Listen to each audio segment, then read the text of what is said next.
தாம்பரம், குரோம்பேட்டை, பல்லாவரம் மற்றும் கிண்டி ஆகிய பகுதிகளில் மிதமானது முதல் கனமழை பெய்யும் என்று வானிலை ஆய்வு மையம் தெரிவித்திருக்கிறது. சென்னை மாநகர் மற்றும் புறநகர் பகுதிகளில் தற்போது மழை வெளுத்து வாங்கி கொண்டிருக்கிறது. இந்த மழையானது அடுத்த 1 மணி நேரத்திற்கு நீடிக்கும் என்று வானிலை ஆய்வு மையம் தெரிவித்திருக்கிறது. இது தொடர்பான கூடுதல் விவரங்களுடன் நம்முடன் இணைகிறார் செய்தியாளர் கவினா. வணக்கம் கவினா, இது தொடர்பான விரிவான தகவல்கள். வணக்கம் சிக்கந்தர். முன்னதாகவே இன்று வெளியிட்டிருந்த சென்னை வானிலை ஆய்வு மையம் வெளியிட்டிருந்த அறிவிப்பில் இன்று 13 மாவட்டங்களுக்கு மழை பெய்யும் என்று அறிவித்திருந்தது.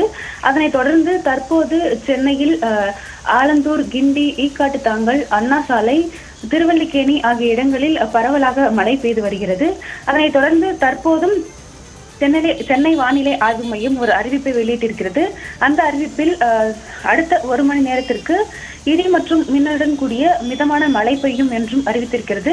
அதாவது மேற்கு மற்றும் தென்மேற்கு சென்னை மற்றும் அதனை ஒட்டிய தாம்பரம், செங்கல்பட்டு பகுதிகளில் அடுத்த 1 மணி நேரத்திற்கு இடி மற்றும் மின்னலுடன் கூடிய மிதமான மழை பெய்ய வாய்ப்புள்ளதாகவும், மேலும் தாம்பரம், குரோம்பேட்டை, பல்லாவரம், மீனம்பாக்கம் மற்றும் கிண்டி ஆகிய இடங்களில் ஒரு சில இடங்களில் மிதமானது முதல் கனமழை வரை பெய்யக்கூடும் என்றும் அறிவித்திருக்கிறது.